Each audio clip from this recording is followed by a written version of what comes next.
Well, we're starting off on the show today with a look at the papers, but we're not doing it alone. We're joined by Mr. Dayo Akintobi, who is the editor-in-chief Today Community Newspapers. He joins us live in our Lagos studio. Mr. Akintobi, beautiful morning. Good morning, gentlemen. Good morning, Nigeria. How about the rain? Ah, lovely. Oh, lovely for you. Yes, it made sleep very restful. Oh, yes. Maybe not for some of us. Let's just hope there's not much fallout this morning. Amen, really, yes. Because we know what comes after the rain. But, indeed. Well, let's start off with The Guardian. The rain is not the biggest story this morning, by the way. It is the power sector, and that's for The Guardian newspaper. And you see, power sector, FG sinks more funds despite low performance.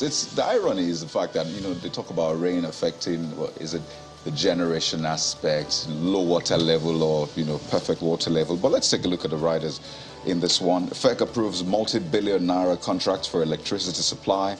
NERC speaking for discos, a misplaced priority. Stakeholders. Repeated grid collapse pushes FG to revive $2.3 billion power deal. Experts seek involvement of states in discos and gencos. Banks will take over all discos, just a matter of time. Now, that's a quote. Who's saying that? We'll find out more details. But, Mr. Akintobi, the power sector, here we are again. Rising energy costs, but this has been on for decades. Are you hopeful that all of this activity in the energy sector will yield something? Yes, as all, we have to continue to maintain hope. But since 1999, the amount of money that's been thrown at that sector, and it seems that the more money you throw at it, the less performance you get. So it makes you begin to wonder and analyze that. Is it a money problem really? Or is it more of administrative issues? Is it the structure of transmission, generation, distribution? Is it the existing structure that's a problem? Is it the players in the sector that were not well assessed and chosen judiciously? Because the president alluded to that in some sense. Yes, indeed he did, because he ultimately said the government is going to be looking very closely when it comes to time for license renewals. I know there is an existing deal with Siemens in Germany, and we've started to see some of the outcomes of that arrangement. There's some transformers and power plants that are on the way to the country, and ultimately you see a lot of activity in the sector, and you hope it will bring about an improvement. But Nigerians are really undergoing a tough grind in terms of power supply at the moment. So whatever can be done to bring relief is a welcome development. Because if you check the monthly costs of businesses in Nigeria,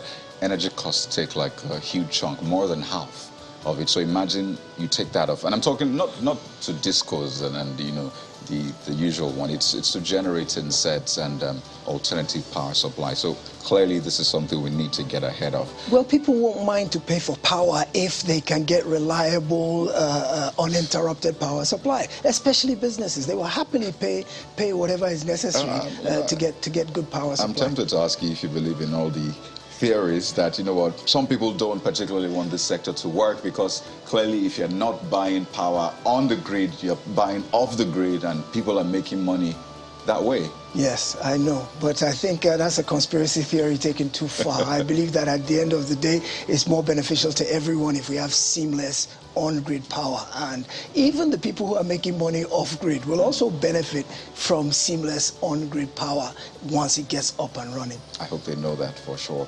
On top of that one, you see Fayemi Amosun Wajiba entry swells APC presidential aspirants. It's a season of politics, and well, 100 million naira is not deterring some people from going ahead. We saw some people you didn't quite expect picking up the form first. For example, the Minister of State for Education.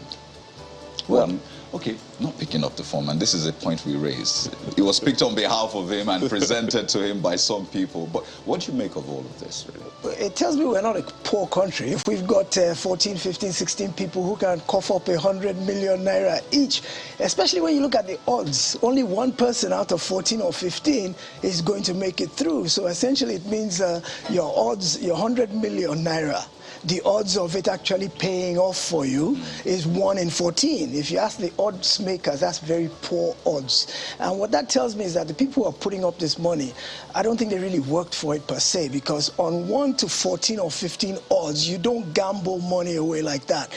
Yes, they're saying, well, the money was put up for us by supporters, it was gathered by this, but people who really worked hard for their money and sweated for it, they don't squander it. Ask a Dangote or Adenuga or Tedola if he would put his money on a 1 to 15 chance. Well, Mr. Akintobi, that's interesting thing. I was watching an interview with Dangote, and he said that, you know, they've had to support candidates during elections, and he said it outrightly. So, hey, I think people do that anyway. Without a doubt, but what I'm saying is some of these candidates have no chance whatsoever. First, seriously, first of all, even what moral right does the Minister of State for Education have coming up to say that he wants to run for president? What has he done? I think part of the criteria we use to assess candidates is their achievements, their track record. In that man's ministry, ASU is on strike. He hasn't been able to do anything about that. Teachers remain unpaid. He hasn't been able to do anything about that. Can you now imagine him actually becoming president of the country and what kind of a shambles the entire nation will be in when he hasn't been able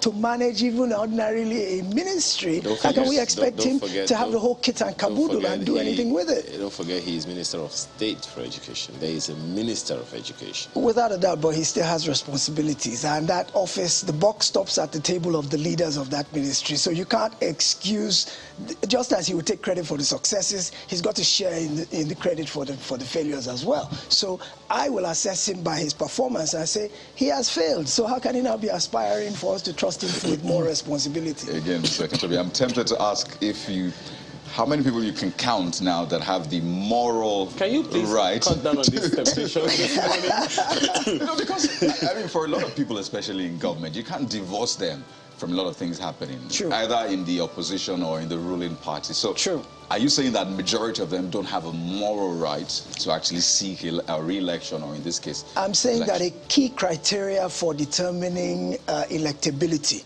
or suitability for higher office is your track record. Whether in the public or in the private sector, you have a track record. What are you standing on? What are you offering the people? How can we determine your suitability and the kind of a president you will make, if not by assessing where you are coming from, the things you have done in the past, and the promises you are making for the future? Remember, promises are just words. They're very easy to throw out. But how do what gives us the assurance that the things you say you will do, you will actually do them when you get into power, beyond the fact that we look at your record and your history and the positions you've taken on issues in the past? Even as Minister of State, if you're saying he doesn't have substantive power, he has spoken publicly, he has taken positions that enable us to assess his state of mind, his competence, and his ability, which is a key criteria for us electing suitable leaders. So there you go. By the way, he actually spoke about the ASU strike as well yesterday, so you might catch that on our YouTube page. And before we flip over to the next one, 14 years on, Lagos Airport awaits runway lights to end blackout. You can't make some of these things up, but let's leave that. It's the Guardian newspaper. Well, Mr. Akintobi, you talked about what's that word again? Things that you have done before, and things that some things you can't take them to court over. They're not justiciable, right? But there's a justiciable story on the front page of the Vanguard newspaper this morning. Electoral Act. Ngige Nwajiuba opt not to resign. Of course, you know that's a vexed part of the law. Constitution permits aspirants to resign only 30 days to poll. Question is, which poll? That's ascribed to Nwajiuba. And there's a second one. Section 8412 of Electoral Act has been struck down by court as ascribed to Ngige. And guess what? Party aborts resignation notice. Interesting. This one about this Electoral Act is murky waters, really. In fact, the argument is now the law is an ass. The argument is now tilting on the definition of a political appointee, because they're essentially saying that ministers of the Federal Republic of Nigeria are public servants and not political appointees, even though they were appointed by the president. And so Section 84 does not apply to them, and they don't have to resign. They're also now backing it up by the ruling of a court, I think in Umuahia or somewhere, that basically struck down that part and asked the Attorney General to expunge it, and which has not been done. So where do we stand today as it is? APC has in its own guidelines what its candidates or its aspirants should do, and that gives 72 hours from today for them to resign or be disqualified. So the onus has now shifted to the party. And the party, according to this front page, party aborts resignation notice. Well, so it's saying, the party is saying they don't have to resign and they can carry on in their positions. The thing for me about it, I think it speaks to why people are in office in terms of what is the overriding factor. Is it public interest or is it self-interest? Why is it such a big deal? Most of the people who are complaining about this have been in office for 7 years. Now all of a sudden they are worried that if they resign now and they don't get the ticket, they lose 1 more year of being in office. So what is the fantastic thing you're going to lose from not being in office for the 8th year out of when you've already done 7 years? Is it because the public is going to be so diminished by what you've not been able to do for them in the additional 1 year that you are not able to do in 7 years? Or is it because there's something in it for you that you need to achieve in that last 1 year? Questions? Well, there's a story right under that one. NLC fumes over FG's silence on prolonged varsity workers' strike. That story is on page 25. Doesn't seem like NLC is appeased by the Minister of State's Clearly not. Well, they've now said no work, no pay. So that has ramped this thing up to an even higher level, because all of a sudden you're here fighting about emoluments. The whole purpose of the strike to begin with was because the terms and conditions of service were not salutary to the academic staff workers' well-being and welfare.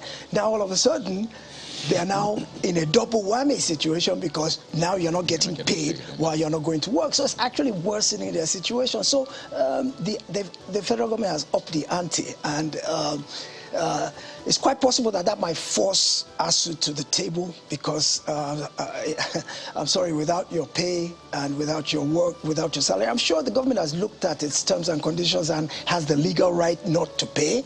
But nonetheless, I think they've tried the carrot approach, and now this is coming down with the big stick. Do you see that happening? Do you see federal government being able to hold that position and say we will not pay?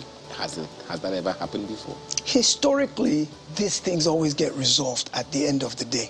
However you look at it, there's going to be some give and take from somewhere and from somebody, whether it is the threat of not paying or whether it is the clamor from the public that our kids are sitting at home for too long and are becoming idle and intellectually ineffective, whether it is various factors. The point is this gets resolved at the end of the day, but how much collateral damage has occurred in the intervening period? That's what we need to look at and try to avoid. Mr. and Mrs. says, okay, Mr. is talking to Mrs. I love you so much. I feel like putting you in an armored personnel carrier whenever I'm going to the office. And Mrs., looking lovingly at Mr. says, oh, that's so romantic. But I prefer a bullion van. Nice one. Money is a great motivator. Yeah, so especially if you want to buy forms. Are you saying Mrs. wants to run for office? What? Hey. Well, she doesn't have to pay 100%. But don't forget there's a campaigning process. But hey, that's Mr. and Mrs. this morning. Let's turn our attention to the Daily Trust newspaper. And it's consistent with some of the things you find on the front page of the Vanguard. Disqualification threat, how APC guidelines put Amechi, Ngige, Malami, others in tight corner. Aspirants have 72 hours to resign. I'm not aware of new rules. Labour Minister Wajiba pays 100 million naira for presidential form. So, that's something we have talked about, and we'll see how this one plays. We have a few days to find out, maybe longer anyway. But there's something, it seems we have moved on from, and it's still very present sore. 30 days after, government yet to rescue Kaduna train attack hostages. It's been a month of trauma, victims' families.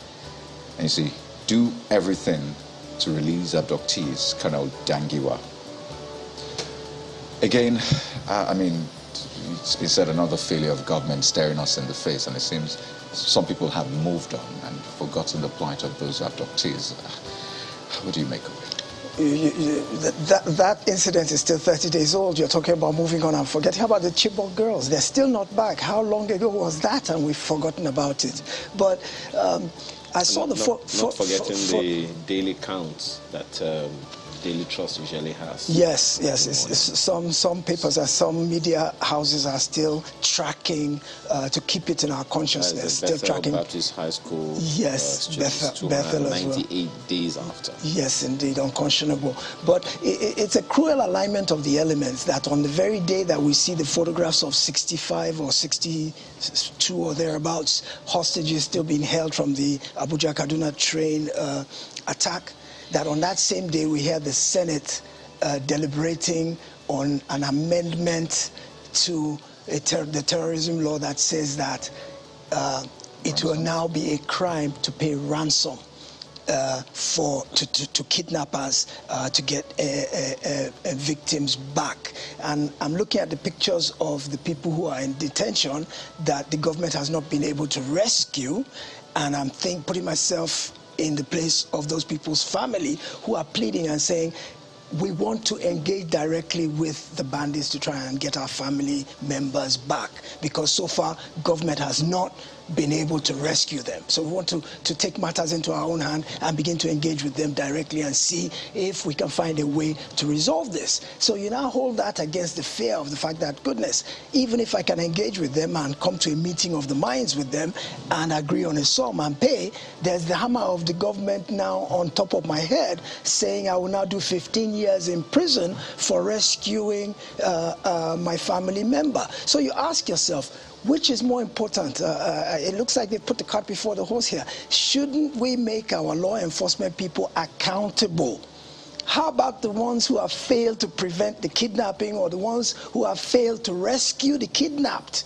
Why don't we put the hammer of the law on top of them rather than on the anguished family members who are trying to do the best to meet up for where government has not been able to grant them succor? So I think it's a misdirected, a wrong-headed law by the Senate, and my heart goes out to the families of the abductees, and I pray that government throws more resources, because these kidnappers, they're not spirits, they're not ghosts, yes, they don't exist in isolation. There's also that argument of trying to discourage the terrorists or bandits from kidnapping for ransom, if they know that in any case. I mean, that's another argument. But when you say the elements align, that story is actually on the front page as well. NAS criminalizes ransom payment. So there you go, the front page of the Daily Trust newspaper. By the way, the picture is right there. Yes. Of the victims of the abduction. Really sad. Sad one. Very sad. Well, at least gratifying. It's a bill, not yet a law, right? Right. Let's just hope that the government has listened to you this morning. Listen to the families of the victims, listen to their anguish, and act accordingly. The Leadership newspaper is asking certain questions. Well, it's not a question, it's a headline. Presidential screening. NDLEA wants drug test for Simbajo, Tinubu, Amechi, other aspirants. Writes APC leadership, says PDP aspirants, others to follow. Yaya Bello Wajuba pick 100 million naira nomination forms. Amoson to declare next week. Amechi meets Southeast delegate in Oweri. Here we are. NDLEA wants drug test for Simbajo, Tinubu, Amechi, other aspirants. I asked myself, are we really serious in our own dear native land here? Are we really serious? I mean, first of all, what is the NDLEA's own? It's to fight drug crime. But how can it insinuate itself into the political process? If you want to say the entire country should undergo drug testing, I don't think it is the NDLEA's brief to create standards for political aspirants. I think that is an overreach. Pardon me, to be fair. Yeah. So, I mean, the NDLEA give reasons, right? Yes. And it's not just for aspirants, even for appointees as well. And they said that, I mean, it's simple. One, we don't want them to use public funds. You know, if you have...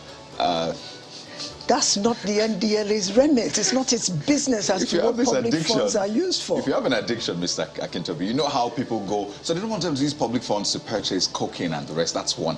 And they want them to act right. You know, sometimes when people are under the influence of drugs, they don't act right. I imagine the policies that will come out of someone who's under the influence. Let each person keep to their area of specialty. It has nothing to do with the NDLA's brief, what political appointees do in office. From NDLA to the parties. It's a council. The parties can make it as part of their requirements for their aspirants or their candidates. Which is what? That's the council. It's not a directive. I understand, but I'm saying they don't even have the place to give that directive. It should be the party that you say, look, to present ourselves as above board to the Nigerian people. Let us create standards for our people. It doesn't have to be drug testing alone. There are various standards. Say, for example, how about public declaration of assets? Why don't the parties make that a requirement? Because that speaks to character. That speaks to things that matter to Nigerians more. So it's not,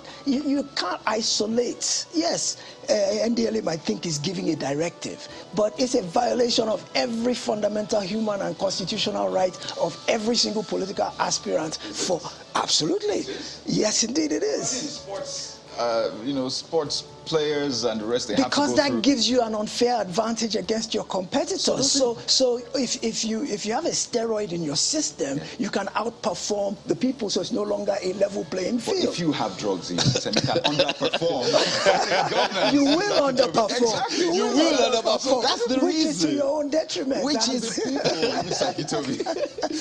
that's the leadership newspaper this morning. Well, let's turn our attention to Nigerian Tribune. This one, Afenifere advocates government of national unity. It's a page 2 read, and you know, quite interesting proposition. We heard the senior advocate Afe Babalola earlier talking about what an interim government by the National Assembly, and now this.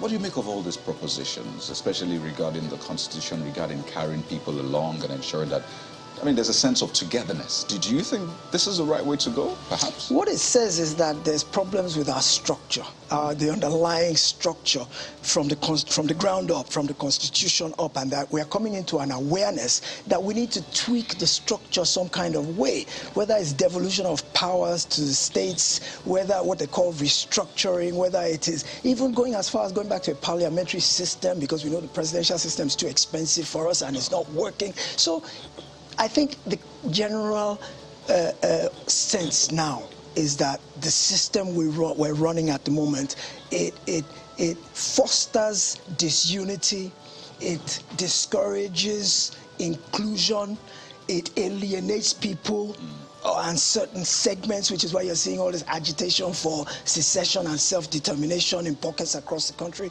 So when you hear Afenifere saying the same thing, Afe Babalola saying the same thing, and you juxtapose it with some of the secessionary agitations, you look at it and you see a common thread running through all of it, which tells you that people believe we need to rejig our structure in such a way that fosters greater inclusion. The exact measures which we will take are open to debate. And I think that's the major debate right there. A couple of other stories, but let me give you this one again. I mentioned it yesterday.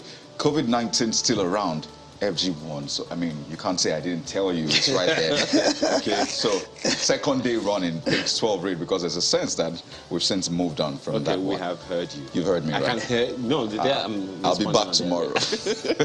Well, so many stories on the front page, Mr. Akintobi, but we have to anchor at that point. By the way, FG moves to weaken power of ASU is also there. Financial autonomy being worked on for universities. Nigerians spend 1.6 trillion naira annually on tuition abroad. ASU. Goodness, it's a page 8 read, but we have to anchor. I mean, it's been an interesting conversation with you, taking a look at the dailies this morning. We'd like to thank you, Mr. Dayo Akintobi, the EIC, that's Editor-in-Chief, Today Community Newspapers. Thank you so much. Always a pleasure to be here. Good morning, Nigeria. Oh, lovely suit, by the way. Thank you very much. Well, that's a look at the dailies, but we're just scratching the surface, as it were. We're back in a moment with the issues for the day, and we're starting off with what concerns you and I: food, agriculture, and the economy. So please, stay with us.